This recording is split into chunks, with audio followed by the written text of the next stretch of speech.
So welcome back to another video.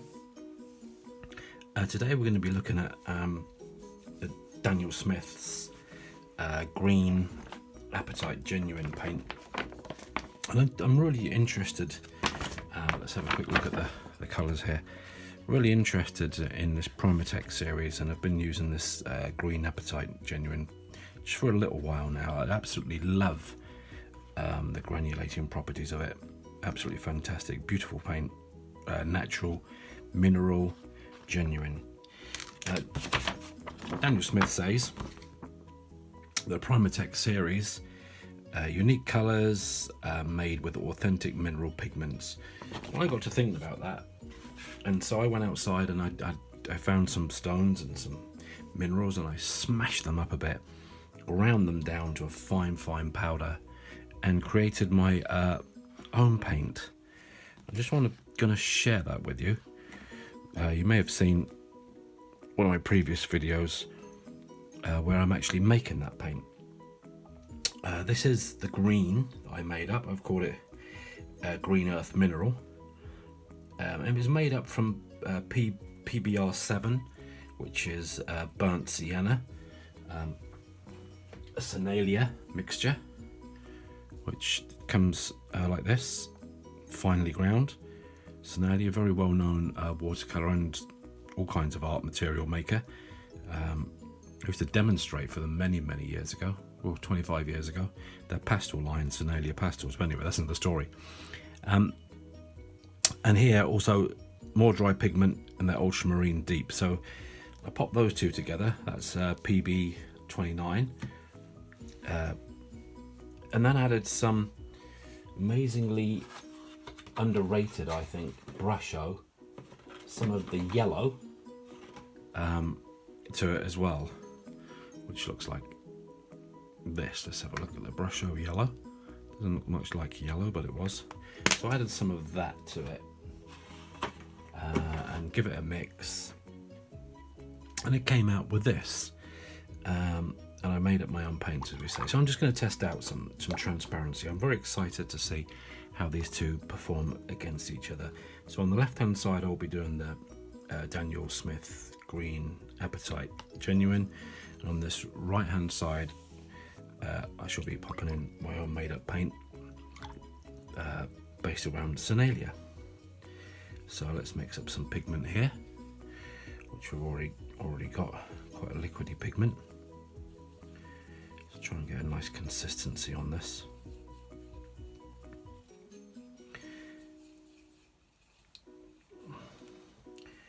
And we're looking for transparency. So I've marked in a number 1 in here. The number 1 is in a permanent marker pen, and we'll see how transparent that mixture works out. Now we'll work into some granulating. We'll see how this granulates when we pop in some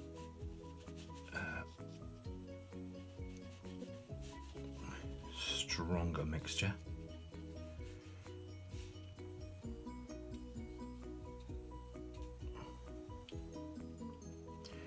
Just dip that in there. See how that granulates down.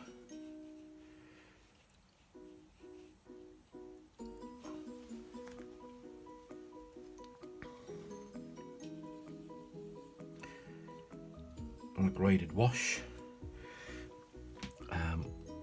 will come down. This is a Saunders Waterford paper, by the way. I'll just add more liquid as we come down.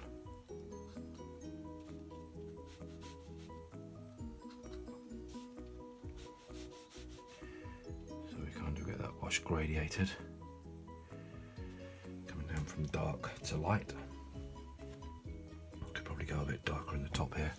Just pop in some more pigment.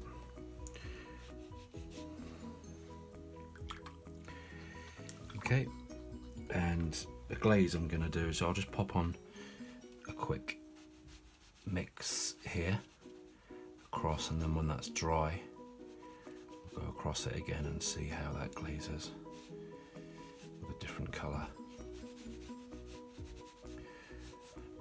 So there we go. And then wet into wet. This is just going to be water. We'll pop in some pigment and see what happens. Just drop it in. Just dot it in.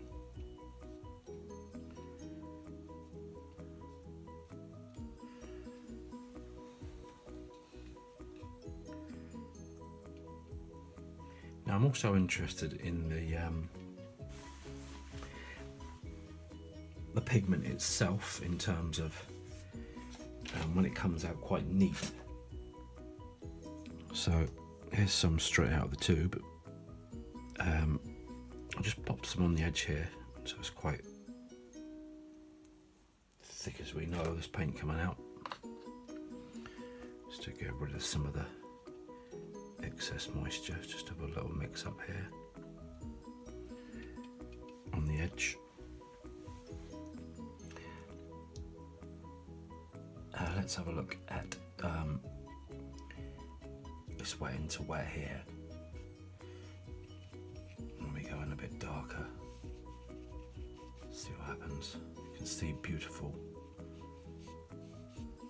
blooms off of there.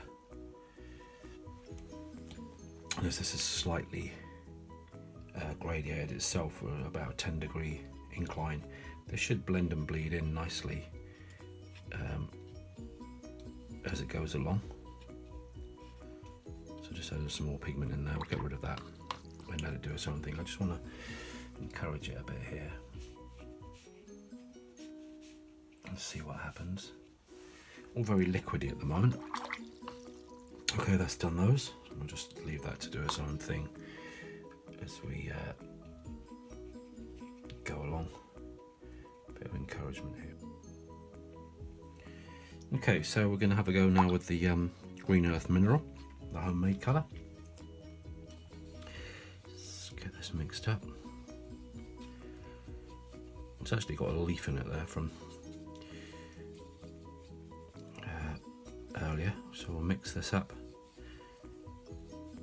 It was outside painting, that's why it's got a leaf in it. So let's see. Let's try a flat wash on here.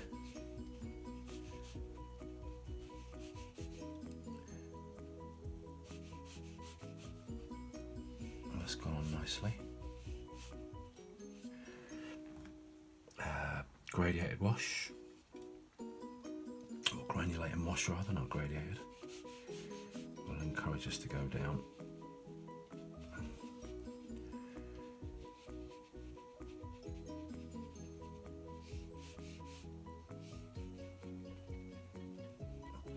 Should see some granulation in there happening. You can see it already actually. Wet into wet. It's just, oh, it's very powerful and staining, this colour. Just drop in some mixture and see what happens. And I'll pop in some stronger mixture as well, like I did on Daniel Smith. I'll take some straight out of here. Pop it on here. There is. Let's see what happens when we pop that in a similar fashion.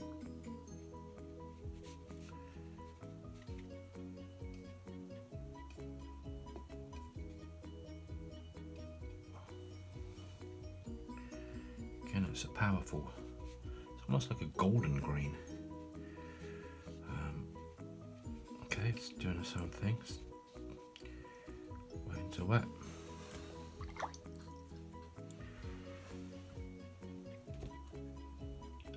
The thing I did was to take out on the bottom here, just to encourage that to come down a touch.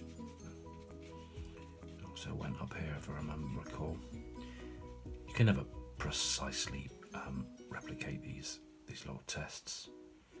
It's not science, is it? Really, it's just a way of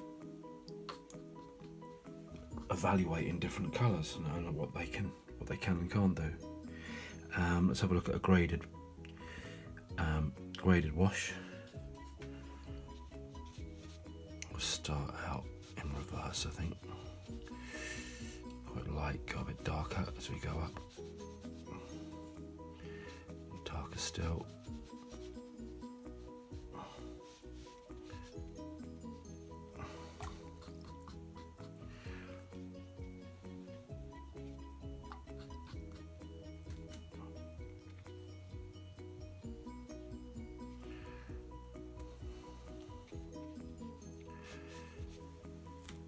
And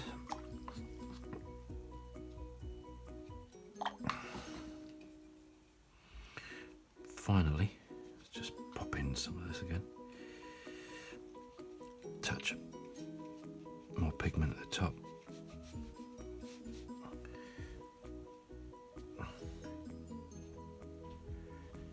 A mixture for glazing. Nice equal mixture.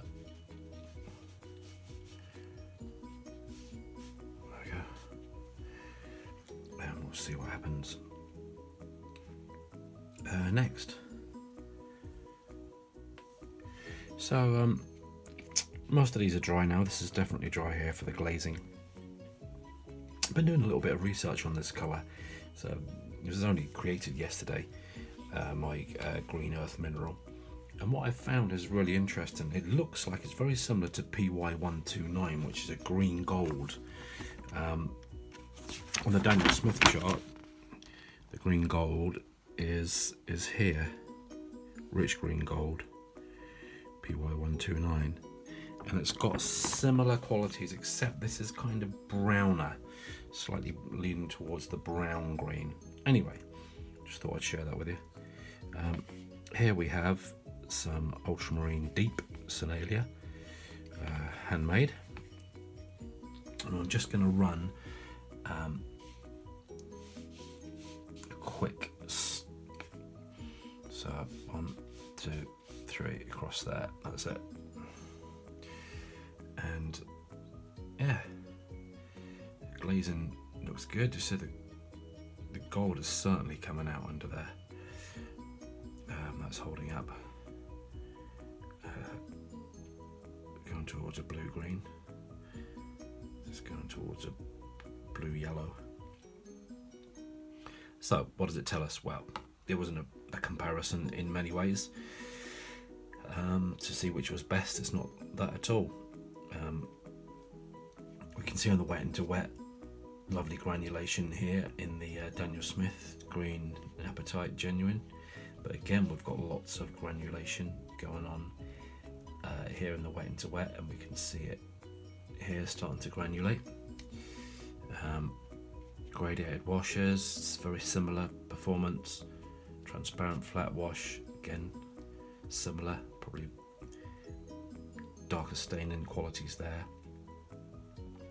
So very happy with both of these pigments, but especially happy with this green earth mineral that I've created. And for those interested, you can find in my handmade playlist series on YouTube, you'll find how I made that and all the rest of the paints that we have here. The green earth mineral was PBR7, PB29, which is a burnt sienna and ultramarine, some yellow pigment from Brusho, which is a very powerful crystallized pigment, gum Arabic, Acacia Honey, and that's all I put in. No glycerin, no ox gold, and then ground stones and minerals, really finely ground, and obviously I said Sennelier dry pigments. This has got a high light fast to it, this colour, so I might do some experiments with that as well. I would say that it was transparent. You can definitely see the transparency there. Yeah, so hopefully you enjoyed that, and take care, keep painting, remember to comment, to subscribe, to like, and we'll see you again next time.